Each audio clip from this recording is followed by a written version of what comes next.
Assalamu alaikum student. This is our third online lecture. In this lecture, we will study Gauss's law and its application.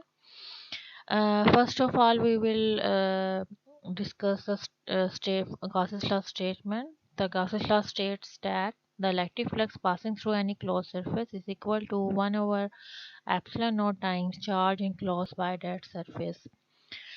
In mathematical form, we can write the Gauss's law as phi E is equal to Q divided by the epsilon naught. And if we put the value of electric flux phi E in this equation, we can get epsilon naught plus integral closed surface integral E vector dot dA vector is equal to Q. This is the equation number 1 and ये equation हम आगे इसके application में भी use करेंगे तो students की आप लोगों को याद होनी चाहिए।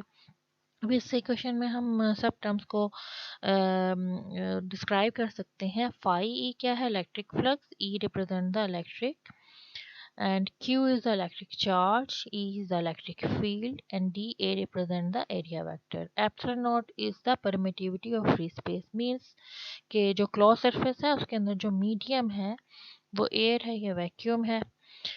ठीक है, तो this is the equation of the Gauss's law.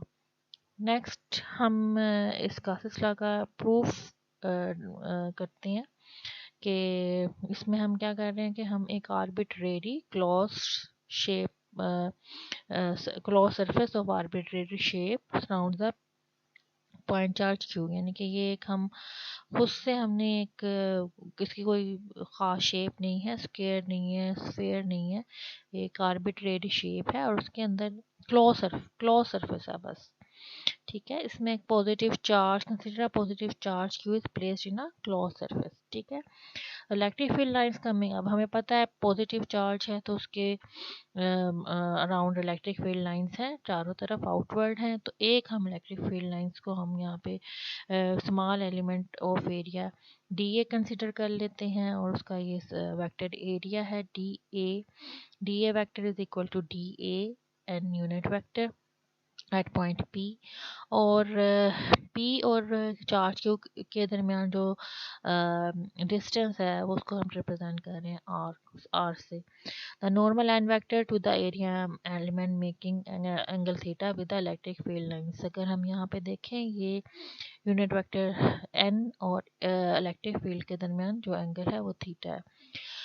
तो electric field at point P, due to charge positive Q having distance R is given as electric field E is equal to KQ over R square R unit vector।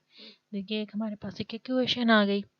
The electric flux through area element DA, electric flux ये DA है, उसमें से एक ही अगर हम electric इसको calculate करें D phi E is equal to E dot D A और सारी सरफेस को अगर हम इंटायर सरफेस के लिए हम नेट फ्लक्स कैलकुलेट करेंगे तो फिर यही इंटीग्रेशन के फॉर्म में आ जाएगा phi is equal to close integral E dot D A. Next figure में अब ये जो हमारे पास ये ई की वैल्यू आई है और ये डी ए की वैल्यू। ठीक है, ये डी ए की वैल्यू और ये ई की वैल्यू हम इस इक्वेशन में पुट कर देते हैं। तो phi is equal to close integral के q r square r unit r hat dot D A n hat. ठीक है, अब इसको फिर इसको जरा कांस्टेंट वैल्यूज को के एंड क्यू आर कांस्टेंट को हम उसको सिंप्लीफाई कर देते हैं इक्वेशन को डी ए और R square R dot N unit vector. तो ये जो टर्म है ये इक्वल टू डी ओहम हो जाती है where D ohm is called the total solid angle and its value is 4 pi। अगर हम ये r dot N r and n hat के को सॉल्व करना चाहें तो देखें इनकी वैल्यू 1 1 होगी तो 1 1 cos theta equal cos theta और ये सारा जो डी ए cos थीटा और आर स्क्वायर अगर फॉर एग्जांपल यहाँ पे आर्बिट्रेरी क्लोज सरफेस है तो उसमें cos थीटा ही एज इट इज आएगा और ये डी ओमेगा होगा। और ये स्फेरिकल सिमेट्रिक शेप होती तो फिर वो cos थीटा सिमेट्रिक शेप में ये जो n और आर के दरमियान ये एंगल ज़ीरो होता है, तो फिर उस केस में फिर डी ए और आर स्केयर ही हो जाता है। यहाँ पे जो एक टर्म हम यूज़ कर रहे हैं टोटल सॉलिड एंगल, तो सॉलिड एंगल की क्या होता है और उसकी वैल्यू 4 पाई कैसे होती है। अगर हम इसी ये देखेंगे, ये 3 डायमेंशनल एंगल है which is equivalent to an ordinary 2 dimensional plane angle. और अगर हम इसी एक स्मॉल एलिमेंट डी एरिया के बजाय इसको अगर हम चारों तरफ से लेना चाहें तो ये एक किस्म का स्फेयर बनाता है। जैसा कि ये एक स्फेयर, ये कौन है, ये कौन की शेप में है।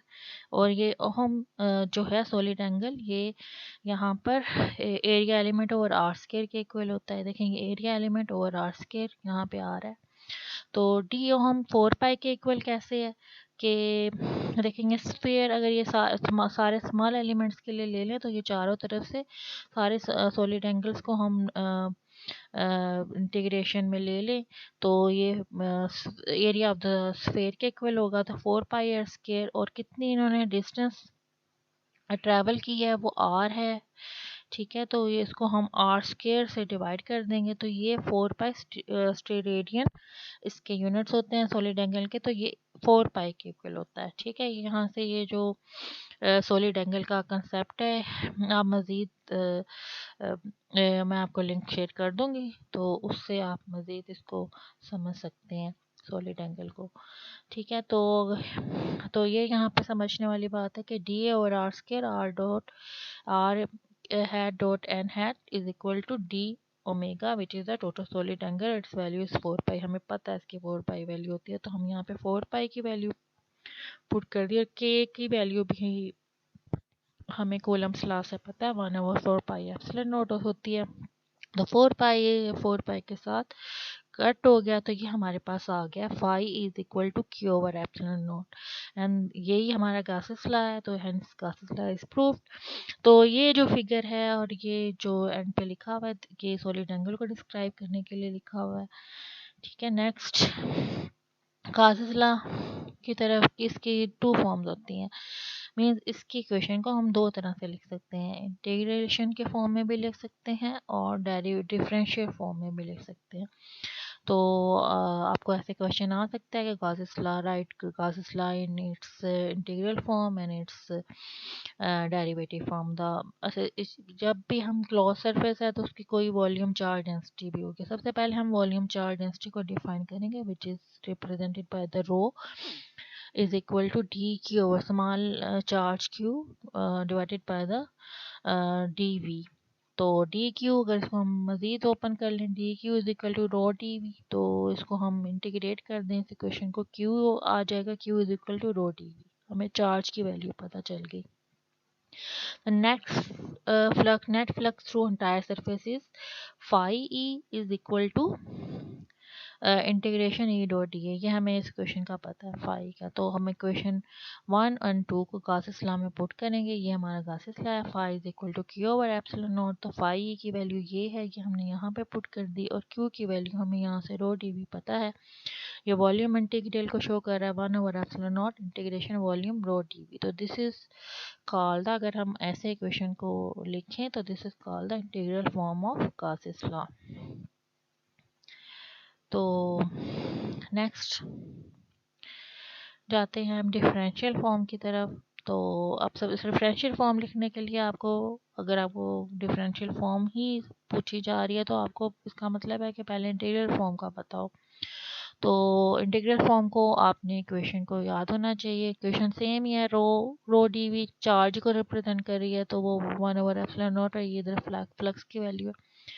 तो we know that E dot dA integral is equal to 1/epsilon naught volume integral rho D we. तो यहाँ पे हम वेक्टर एनालिसिस में एक थ्योरम यूज़ करते हैं, डाइवर्जेंस थ्योरम।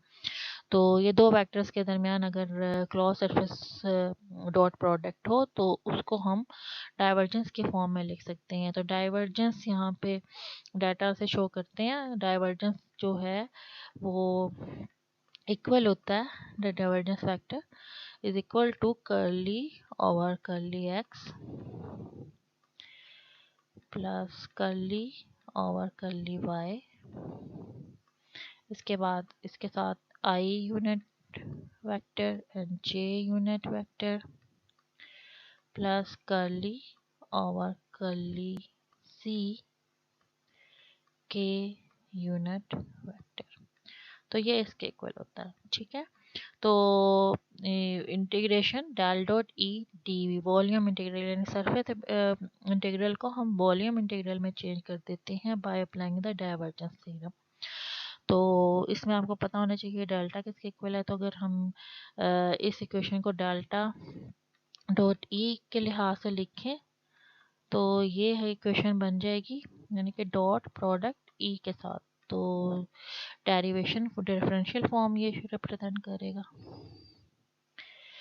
तो इसी किसके लिहाज से हम देख सकते हैं कि नेक्स्ट कि E dot D is equal to, इस इक्वेशन पे हम अप्लाई करेंगे तो ये वाले टर्म पे, तो ई dot d equal to del dot E D v आ जाएगा। तो अब इस क्वेश्चन नंबर 4 और 3 में ये लेफ्ट हैंड साइड सिमिलर है, तो इसको हम कंपेयर कर सकते हैं। तो हमारे पास integration del dot E D v is equal to 1 over epsilon not volume integral rho d we. तो नेक्स्ट इसको हम मज़ीद सॉल्व कर लेंगे। तो वॉल्यूम इंटीग्रल अंडरस्टूड बात है, यहाँ पे वॉल्यूम इंटीग्रल या डीवी क्योंकि आ रहा है, तो इसको हम कॉमन ले लिया। तो ये जो इक्वेशन हमारे पास आती है इसमें अगर मैं इसको हाईलाइट करूं,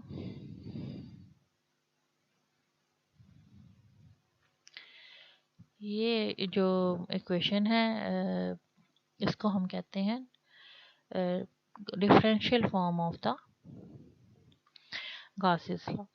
तो नेक्स्ट टॉपिक की तरफ चलते हैं जो कि है एप्लीकेशंस ऑफ गॉसेस लॉ। तो एप्लीकेशन ऑफ गॉसेस लॉ में सबसे पहले हम इन्फिनिट लाइन ऑफ चार्ज को स्टडी करेंगे। तो इसके लिए इन एप्लीकेशंस के लिए ज़रूरी है कि आपको सबसे पहले फिगर की समझ आनी चाहिए। अगर फिगर आपको समझ आ गई और electric field and vector area के दरमियान एंगल्स कहाँ पे 90 है, कहाँ पे पैरेलल है, 0 है, तो वो आपको पता चल जाता है, तो टॉपिक इज सो इजी। तो उसके लिए मैं यहाँ पे आपको ड्रॉ कर एक हम इन्फिनिट लाइन ऑफ चार्ज है। ठीक है, तो क्योंकि इन्फिनिट है तो उसका एक पोर्शन हम ले रहे हैं, तो हर तरफ से ये पॉजिटिव चार्ज एक लाइन है पॉजिटिव चार्ज की। ठीक है, इसमें तो अगर कोई पॉजिटिव चार्ज होता है तो उसके अलोंग उसकी इलेक्ट्रिक फील्ड लाइंस चारों तरफ आउटवर्ड होते हैं। ठीक है, ये हमें पता है। तो इस अगर ये यहाँ पे सारे पॉजिटिव चार्ज हैं, सबकी इलेक्ट्रिक फील्ड्स चारों तरफ होंगी। ठीक है, तो कहीं पे भी हम ले लें तो चार्ज की इलेक्ट्रिक फील्ड चारों तरफ है ड्रॉन है। तो ये जो इस किस्म की इसके अलोंग जो सिमेट्री है, इसको हम खुद से इमेजिन करेंगे कि ये इस इन्फिनिट लाइन ऑफ चार्ज जो है have constant linear charge density, इसकी electric field have only radial component the, तो इसकी सिलेंड्रिकल सिमेट्री बन रही है। तो सिलेंड्रिकल सिमेट्री के लिए तो अगर हम यहाँ पे इसका यानी कि इसको हम खुद से इमेजिन करेंगे कि यहाँ पे एक सिलेंडर के तौर पे गाउसियन सरफेस है। ठीक है, गाउसियन सरफेस है, तो उसी तरह हम पहले भी एक हमने किया था। तो इसके ये अपर कैप हो गया, ये लोअर कैप हो गया, ये लोअर हो गया, और एक इसकी सिलेंड्रिकल सरफेस हो गई, ये वाला पोर्शन। ठीक है, जिसकी हाइट बताई है हमने। अच्छा, सिर्फ हमें वेक्टर्स के लिहाज से बता देते हैं। वेक्टर एरिया यहाँ पे डी ए है, तो इलेक्ट्रिक फील्ड की डायरेक्शन जैसे ये चार्ज अगर इसके लिहाज से ले रहे हैं तो ये, तो इनके दरमियान एंगल 90 का है। तो सेम यहाँ पे भी होगा। ठीक है, अगर यहाँ पे हम लेते हैं तो ये भी 90 का ही एंगल है। लेकिन अगर हम इसकी ये यहाँ सिलेंड्रिकल पाथ लेते हैं, तो यहाँ सरफेस लेते हैं सिलेंड्रिकल सरफेस, तो वहाँ पे vector area, small element of vector area D ए कि हम परपेंडिकुलर ड्रॉ करें तो वो डी ए की भी डायरेक्शन वही है और ई की डायरेक्शन भी वही है, ठीक है, इलेक्ट्रिक फील्ड की। देखें ये डी ए, ये इलेक्ट्रिक फील्ड की डायरेक्शन, ये अगर ये डी ए है तो ये इलेक्ट्रिक फील्ड की डायरेक्शन, ये 90 के एंगल बनाते हैं। लेकिन ये जो दोनों इनके दरमियान एंगल क्या है, ज़ीरो। तो ये सारी सरफेस पे एंगल ज़ीरो ही है इलेक्ट्रिक फील्ड के साथ, चाहे हम यहाँ पे ले लें वेक्टर एरिया तो ये ज़ीरो ही बनाएगा डी ए। तो ये हमें पता चल गया कि कहाँ पे किस टू कैप्स पे 90 का एंगल है और बाकी सारे सरफेस पे ज़ीरो एंगल है। तो वापस टॉपिक की तरफ चलते हैं। इस फिगर से के लिहाज से भी मैं समझा देती हूँ। Fix shows section of infinite line of charge constant linear charge density lambda is equal to D S over D Q के इसमें लीनियर चार्ज डेंसिटी है क्योंकि ये लाइन है, तो लीनियर चार्ज डेंसिटी है उसको लैम्डा से रिप्रेजेंट करते हैं, is equal to D S small element D S, और सरफेस का स्मॉल एलिमेंट अगर हम इसी चार्ज की कोई एक छोटा सा पोर्शन ले लें डी एस, और वहाँ पे एक चार्ज फॉर एग्जांपल मौजूद है, तो D S over D Q lambda is equal to D S over D Q के इक्वल है। The electric field can have only radial component. तो the problem therefore has cylindrical symmetry, so we can choose Gaussian surface in the form of a cylinder of radius r and height, यानी कि ये इसका radius r है और height क्या है, h है। E is a constant over the cylindrical surface and perpendicular to the surface। तो flux through the cylindrical surface हमने अभी देखा है परपेंडिकुलर तो जीरो आ रहा है, लेकिन यहाँ पे क्या होता है कॉस जीरो आता है सिलेंड्रिकल सरफेस, ये वाला जो पोर्शन है सिलेंड्रिकल सरफेस, यहाँ पे डी ए और ई के दरमियान एंगल क्या जीरो, बाकी जगह ये 90 है, नीचे से दिखाया नहीं हुआ इस फिगर में। तो ये गाजियन सरफेस है। तो यहाँ पे डी ए की वैल्यू हम इस सिलेंड्रिकल सरफेस की जब कैलकुलेट करते हैं 2 पाई आर एच के इक्वल है D A area of curve surface of the cylinder, तो हमारे पास ये वैल्यू आ जाती है flux through the cylindrical surface is E 2 pi R H. तो नेक्स्ट है the flux through the circular caps of the cylinder, क्या होगा E dot D A vector D A vector is equal to E D A नाई, वो हमने बता दिया सारे सर्कुलर कैप्स में 90 का एंगल है, तो यहाँ पे जीरो। टोटल फ्लक्स सबका सम करेंगे तो ई dot D A close in surface is equal to E 2 pi R H from Gauss law.